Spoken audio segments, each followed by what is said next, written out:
তারপর চাচিমা বলেন, আপনারা কেমন আছেন? ভালোই ছিলাম বাবা, কিন্তু আজকে আমার মনটা ভেঙে চুরমার হয়ে গেছে।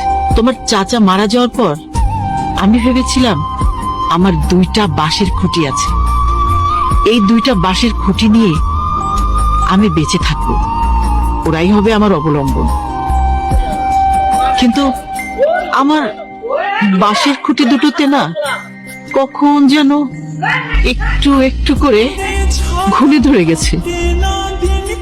হঠাৎ দমকা হাওয়া আসলে না একদম মুখ থুবড়ে আমার সংসারটা মাটিতে পড়ে যাবে।